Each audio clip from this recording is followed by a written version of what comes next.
देखो हमारे देश में बहुत सारे लोग आए और बहुत सारे लोग गए। उनमें से एक है हमारे रफ़ी साहब। रफ़ी साहब को पूरा नाम है मोहम्मद रफ़ी, पंजाब के रहने वाले थे। अब तो नहीं इस दुनिया में, भगवान इनको जन्नत नसीब हो। बताया जाता है कि रफ़ी साहब अपने कैरियर में लगभग 5000 गाने गाए थे। इनको गाना नहीं आता था। जहाँ पर ये रहते तो वहाँ एक फ़कीर थे, फ़कीर गाना गाते चले जाते थे तो ये उनकी आवाज़ सुनते थे, और जब ये उनकी आवाज़ सुनते थे तो ये गुनगुनाने का प्रयास करते थे, और गुनगुनाते थे तो आसपास के लोग जब इनकी आवाज़ सुनते थे तो सुनने का प्रयास करते थे, कहते थे कि रफ़ी गा रहा है कि नहीं गा रहा है। और जब इनके पिताजी देखते थे कि है मेरा लड़का गाना गा रहा है तो इनको बहुत डांटते थे, कहते तो तुझे गाना वाना नहीं गाना, पढ़ लिख के कुछ आगे करना है, ये नचनिया गवानिया मत बन। उसी बीच में क्या हुआ कि पंजाब के अमृतसर में इनके भाई की एक बाल कटिंग की दुकान थी, तो ये अक्सर अपने भाई के यहाँ जाते थे बाल कटिंग के यहाँ दुकान में, तो ये भी बाल वाल काटते थे। अब बाल काटते काटते क्या होता था कि जैसे कि मान लो कोई व्यक्ति कहने लगा कि यार कुछ गुनगुनाओ ना, तो गाना गाने लगते थे। कहते यार तुम बहुत अच्छा गाते हो, तुम्हें और दूर जाना चाहिए।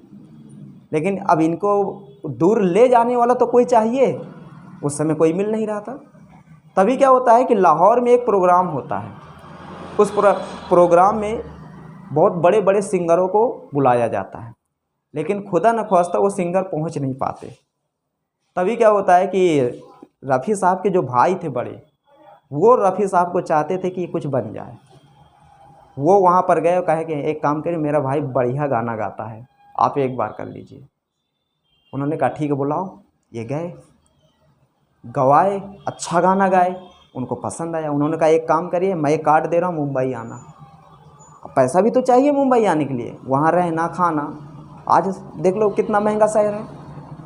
रफ़ी साहब के भाई जो थे उन्होंने पूरी व्यवस्था किया, कहा भाई तू जा, मेरा आशीर्वाद तेरे साथ। रफ़ी साहब मुंबई गए, लेकिन मुंबई में इन्होंने वो स्ट्रगल किया जिसको आप सुनोगे ना तो आप रो दोगे।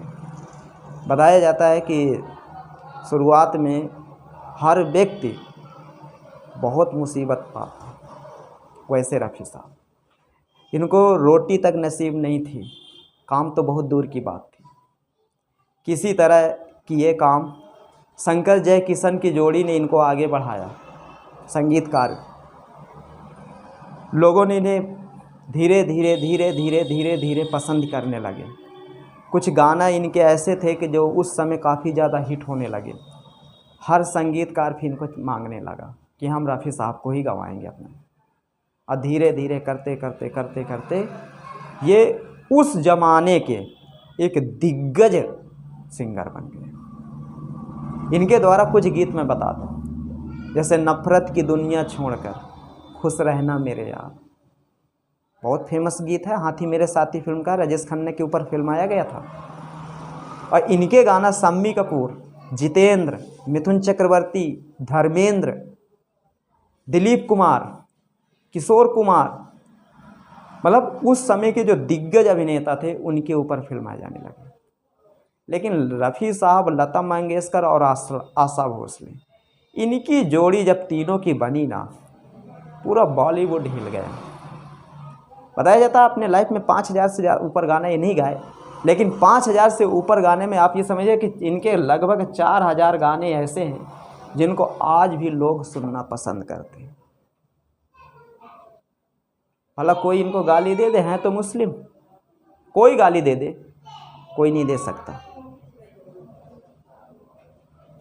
सही बता रहा हूँ, कोई नहीं इनको गाली दे सकता, है मुस्लिम।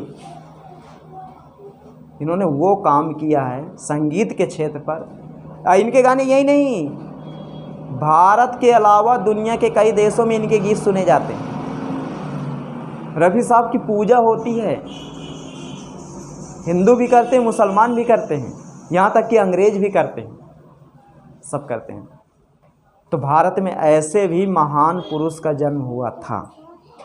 और देखिए एक चीज़ मैं बता दूँ, जो आया है वो जाएगा, ये निश्चित है। लेकिन अगर वो कुछ अच्छे कर्म करके जाएगा तो उसका नाम होगा, उसके विषय में ऐसे कोई ना कोई बताएगा।